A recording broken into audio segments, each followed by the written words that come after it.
there! Welcome back to my channel. So, andito na naman si Binibining Lindsay para mag-share sa inyo ng panibagong kaalaman. Okay, so alam ko naman na ang bawat isa sa atin ay kabi-kabila na ang mga trainings kasi tayo ay on the way na sa ating school year 2026-2027. So, parang ang bilis na mga kaganapan, no? Parang nasa dagat lang tayo, then ngayon nasa trainings na. And of course, no? Maagang-maaga pa lang, i-discuss ko na sa inyo tong Classroom Observation Tool for School Year 2026 and 2027. So, ito yung mga classroom observable indicators na kailangan nating i-prepare, no? For our demonstration or classroom observation. So, baka sabihin nyo, ang aga ko naman, no? Pero mas better naman kung, better naman kung nalalaman na natin kung ano ba yung mga dapat nating paghandaan for our classroom observation. So, disclaimer lang, no? Itong ating discussion ay nakabase sa DepEd Memo number 89 Series of 2025 o ito ngang Guidelines on the Multi-Year Performance Management and Evaluation System for Teachers. So, ito ngang ating PEMES, no? Okay, so another disclaimer, yung mga i-discuss natin dito at ibibigay natin examples, pwedeng sa school nyo, hindi siya ganun ginagamit or hindi siya ganun nafofokusan. So, better, pakinggan nyo kung ano rin yung sinasabi ng mga mentors ninyo, no? Since sila naman yung magbibigay sa atin ng rating. So, itong ating ibinibigay na information ay based lang naman dito sa guidelines and of course, sa discussion din sa aming school. Okay?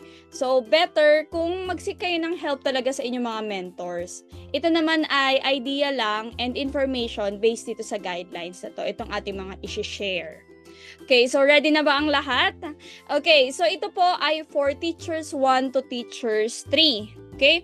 So, papakita natin ano ba yung mga indicators na kailangan nating paghandaan and para makuha natin yung highest possible score na 6, ano ba yung dapat nating gawin? Okay, so papakita ko rin po dito yung mga features of practice. Yan. Alright, so mag-start na tayo ng ating discussion. So ito po yung ating mga indicators for this school year. Number 1, apply knowledge of content within and across curriculum teaching areas. Use a range of teaching strategies that enhance learner achievement in literacy and numeracy skills. Apply a range of teaching strategies to develop critical and creative thinking as well as other higher order thinking skills. So kung mapapansin natin itong 1 to 3 na to, na-encounter na natin yan last school year. So ma-encounter natin siya ulit this school year. So, number 4, display proficient use of mother tongue, Filipino, and English to facilitate teaching and learning. 5, establish safe and secure learning environments to enhance learning through the consistent implementations of policies, guidelines, and procedures. 6, maintain learning environments that promote fairness, respect, and care to encourage learning.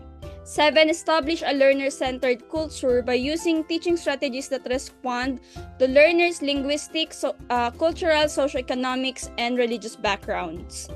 8, adopt and use culturally appropriate teaching strategies to address the needs of learners from indigenous groups. Number 9, use strategies for providing timely, accurate, and constructive feedback to improve learner performance. So kung mapapansin natin sa ating mga indicators, nagawa naman na natin to before. Tama ba? Pero syempre, meron tayong mga new teachers, no, na makakatulong to sa kanila. Itong ating content na ito. And makakatulong sa bawat isa na ma-refresh tayo. Ano nga ulit yung dapat nating gawin or i-prepare sa mga indicators na to. Okay? So, sa next videos natin, per quarter naman yung discussion ko. Pero, sa ngayon, i-discuss ko muna siya as a whole, itong lahat ng indicators na to. Ulitin ko po ha, this is for teachers 1 to 3. For beginnings toward proficient teachers. So, ito yung mga classroom observable indicators. Okay, of course, yung number 1 natin, no? Apply knowledge of content within and across curriculum teaching areas. Since ito ay for teachers 1 to teachers 3, ang rubric na gagamitin natin ay 6. So meaning to say, yung 6 yung highest possible score na makukuha natin. So ano bang sinasabi nitong apply knowledge of content within and across curriculum teaching areas? So alam naman natin na kapag tayo ay nag-i-integrate, pwedeng intradisciplinary, interdisciplinary, multidisciplinary, and transdisciplinary. Yun yung iba't ibang way natin ng pag-i-integrate across and within curriculum teaching areas. Okay, so sa number 6, since ang focus natin ay 6 at T1 to T3 ito, ano bang sinasabi? So the teacher demonstrates accurate and in-depth knowledge of all concepts in presenting the lesson and responding to learners' questions in a manner that is responsive to learners' developmental needs and promotes learning. The teacher makes meaningful connection across curriculum teaching areas if appropriate. So for the features of practice, the teacher displays extensive knowledge of content. The teacher addresses content accurately and its focus is congruent with the big ideas and or structure of teaching area. So dito sinasabi lang po nito ay dapat daw po ay makapag-integrate si teacher across curriculum teaching areas. Aside sa pagkakaroon natin ng mastery, no? Kasama yun sa features of practice, no? Kailangan master natin yung tinuturo natin or yung content na dinidiscuss natin. At very evident naman yun, especially kung area of specialization yung tinuturo mo.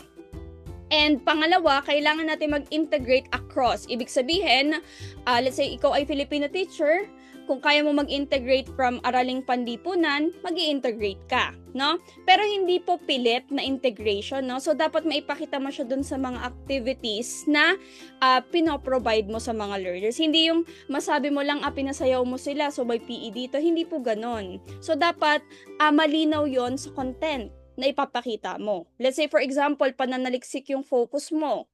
Okay? Or research. Pwede kang mag-integrate ng sa science about inventions or sa AP about inventions, no?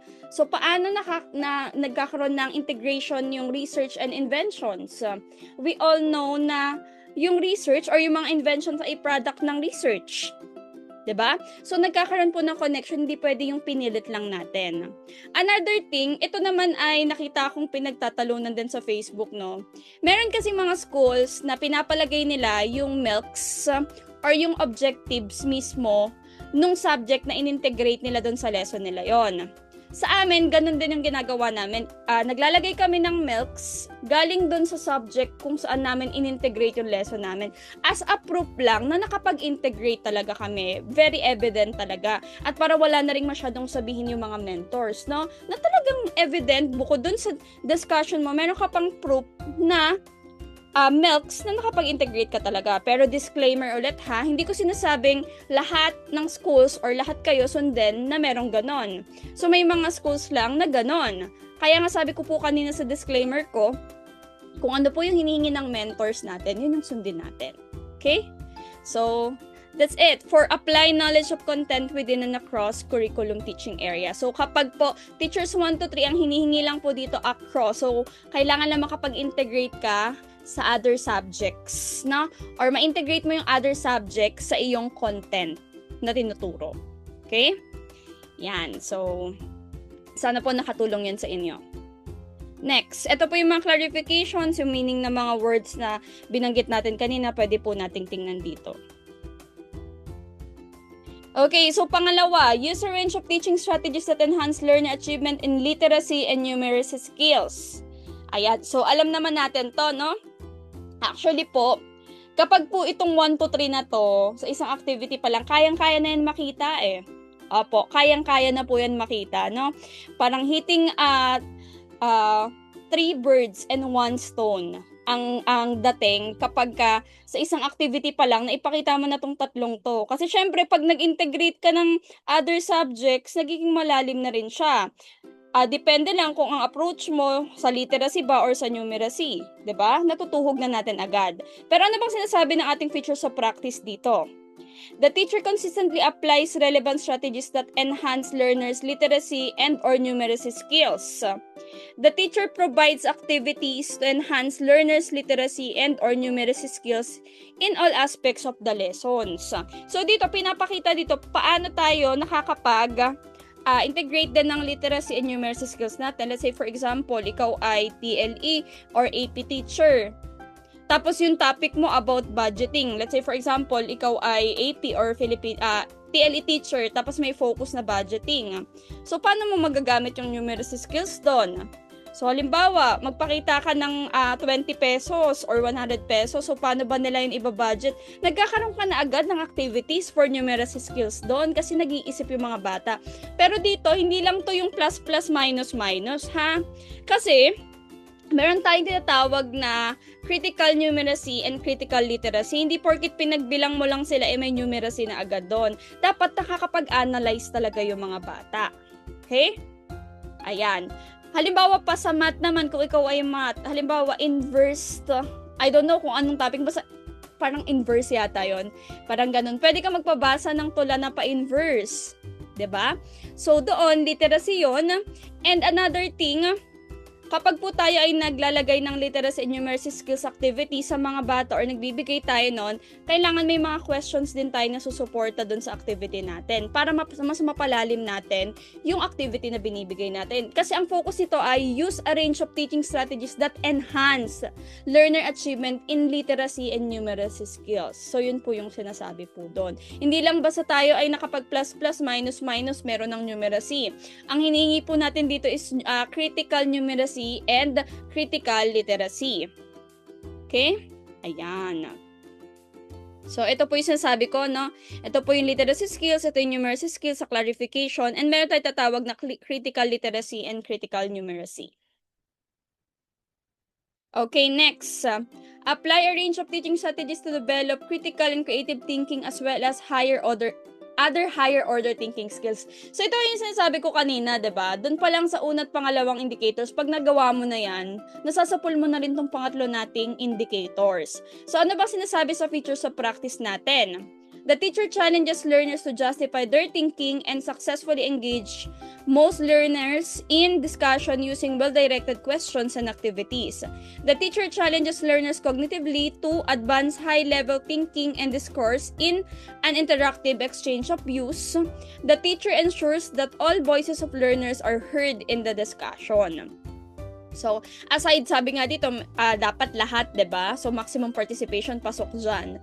So, hindi lang to pagbibigay ng questions dun sa mga activity. Dapat evident din itong critical and creative or nade-develop din yung critical and creative thinking ng mga bata. So, pwedeng simulan mo sa mababang tanong hanggang dun sa higher order thinking skills na questions, and yung mga activities na pinaprovide natin, gumagamit tayo ng constructivist theory wherein nare-relate talaga ng mga bata yung mga experiences nila and mga prior knowledge nila. Okay? So, yun po yun. No, kung ano yung talagang masasapul din sa experiences ng mga bata at magiging creative sila sa pag-iisip, sa pagsasagot. Halimbawa, kung research teacher ka, magpapasa ka ng mga articles about research, mga examples. Kung AP teacher ka, pwede ka magpanood ng mga balita. No? And then, meron ka mga guide questions. Kung Filipino or language teacher ka, or English teacher, mga stories, then may mga questions ka. Or meron ka mga activity na sila mismo yung gagawa. So, yun yung ilan sa mga examples na pwede natin gawin. Okay, next. Ito yung clarification sa meaning ng critical, creative, and higher order thinking skills. Okay, next. Display proficient use of mother tongue, Filipino, and English to facilitate teaching and learning. So, anong sinasabi? Dito sa ating features of practice, the teacher displays advanced mid sub-level proficiency in the use of mother tongue and Filipino and or English that progressively facilitates teaching and learning, including probing, questions, and feedback. So for the features of practice, teacher's use of mother tongue and or Filipino and or English is marked by a substantial flow of ideas. Her vocabulary is fairly extensive and appropriate to the level of learners. So the teacher's use of mother tongue and Filipino and or English is concrete, accurate, clear, and precise, conveying his her ideas without misinterpretation or confusion. So dito, hindi lang to about kung paano tayo ka-fluent magsalita ng Filipino kapag Filipino yung lesson natin, English kapag English yung lesson natin, or English yung subject, no? Hindi lang about yun doon. Pero that's one. So dito, kung paano madaling nauunawaan ng learners yung tinuturo natin gamit yung language, no? Na ginagamit natin. So dito, hindi lang to dapat kapag English yung subject, English din yung straight yung discussion. Paano kapag hindi naiintindihan ng learners, 'di ba? So dito papasok yung pagiging proficient ni teacher sa iba't ibang language. So let's say for example, hindi naman siya ganoon kagalingan sa English. So pwedeng si teacher gumamit siya ng mas simpleng words, no? Na English pa rin yung gagamitin. Or as much as possible, ita-translate niya. Pero as much as possible, syempre, since English yung subject, ita-try or sisikapin rin ng bata na mag-English. Pero not to the extent na hindi maiintindihan ng bata. No, ina-encourage naman natin sila hangga't maaari. Kung di talaga kaya, ang importante naman is yung mauunawaan talaga ng mga bata ay tuturo natin. So, hindi lang to about sa pagiging proficient natin or dapat magaling lang tayo sa English. Dapat marunong tayong mag-translate na mas mauunawaan ng mga bata. Hindi lang pwedeng sabihin natin, mag-English, dapat kapag English yung subject, English din yung medium na gagamitin ng mga bata. Dapat tayo bilang teacher, sa language na maunawaan ng mga bata ay kaya rin natin ituro yung subject na dinidiscuss natin sa kanila. Okay? Next, ito po yung mga clarification and mga meanings. Okay, next po, establish safe and secure learning environments to enhance learning through consistent implementation of policies and guidelines and procedures.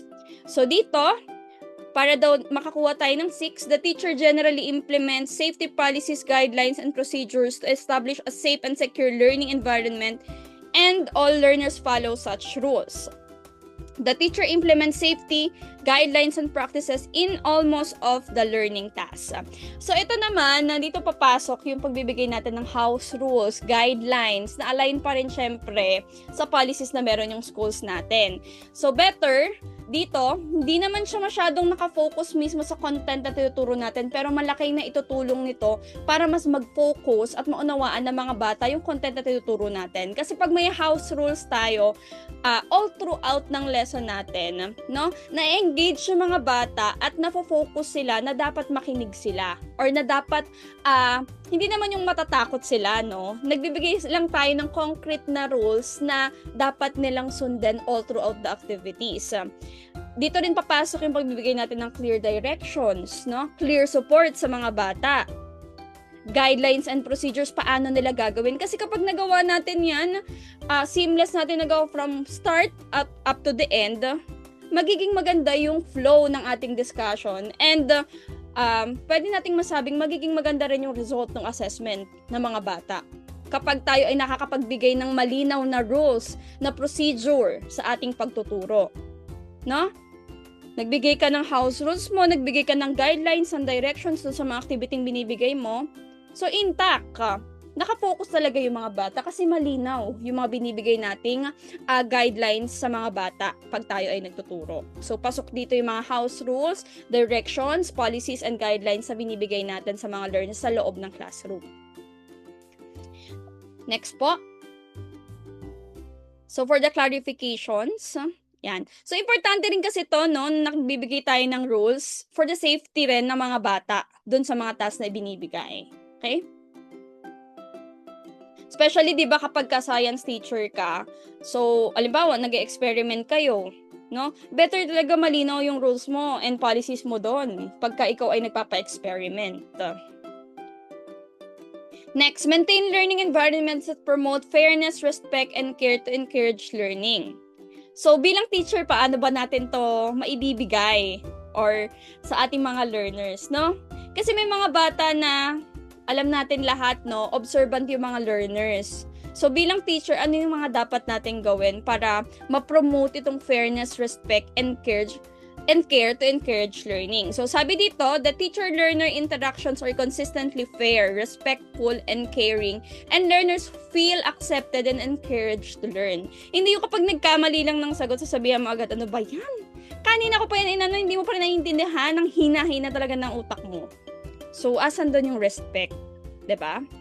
So that mafe-feel nila na itong classroom to welcoming, hindi masyadong mataas yung affective filter nating mga teachers, no? Although minsan tumataas talaga, lalo na kapag talagang nakakainit ng ulo, pero as much as possible, no, lagi nating naipapakita tong fairness, respect, and care para hindi rin talaga matakot yung mga bata and mas ma-encourage natin silang matuto. So, sa features of practice, nakalagay dito, the teacher establishes positive social interactions with learners and among learners. Disagreements, if present, are handled respectfully. Walang kinikilingan, walang pinoprotektahan dito. So, dapat maiparamdam natin sa mga bata na pantay-pantay sila. Okay?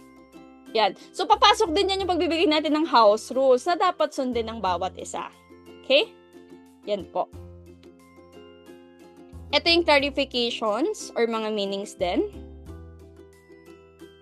Okay, next. Ito medyo mga challenging itong mga magkakasunod na tatlong to, no? Ito, ayan, and ito. Yung dalawa lang pala. Okay, so dito, yan, establish a learner-centered culture by using teaching strategies that responds to learners' linguistic, cultural, socio-economic, and religious backgrounds. Balikan ko ha, kasi may pagkakahawig po yan dito sa ating next na other indicators. Adopt and use culturally appropriate teaching strategies to address the needs of learners from indigenous groups. So, ano bang dapat nating gawin, no, para malaman natin yung mga backgrounds ng mga bata natin? Nang sa gayon ay makapag-respond tayo sa kanilang mga needs and of course, makaisip tayo ng strategies for them. Di ba yung first thing na ginagawa natin bilang advisors or bilang subject teacher is diagnosing needs. Ano ba yung mga gusto at ayaw ng mga learners? Ano ba yung mga interest ng mga bata? So, first, let's say, hindi pa pala nagpapasokan, no, sa June 8 pa. So, sa June 8 pa lang or dun kapag tayo ay pumasok na sa kanya-kanyang mga classroom as subject teacher, pwede tayo magpasagot ng paper wherein ano ba yung interest nila, hobbies nila, ano bang language sila mas palagay, gamitin, yung mga ganon. So, para tayo nagpasagot sa kanila ng notebook or notes para lang magkaroon tayo ng konting idea sa kind ng learners na meron tayo. 'Di ba? Para makapag-isip tayo ng ganitong kinds ng strategies na suited sa kanila. Okay? So, yun lang naman yung isa sa strategy na naiisip ko. Okay? Na possible natin i-apply. So, ano bang nakalagay dito? The teacher employs a variety of strategies which are appropriate to address learners' linguistic and/or cultural and/or socioeconomic and religious backgrounds. Sa features of practice, the teacher delivers appropriate instructional adaptation for individual learners' needs. The adaptation of instruction is realistic and effective. The teacher provides diverse learners with opportunities to actively engage in the various learning activities. Siguro pag nagawa natin yung pagda-diagnose ng needs ng mga bata, madali tayo makakapag-come up ng activities na para sa kanila. Okay? So, halimbawa, nakita mo, may Muslim, merong mga Catholic, merong iglesia or whatsoever.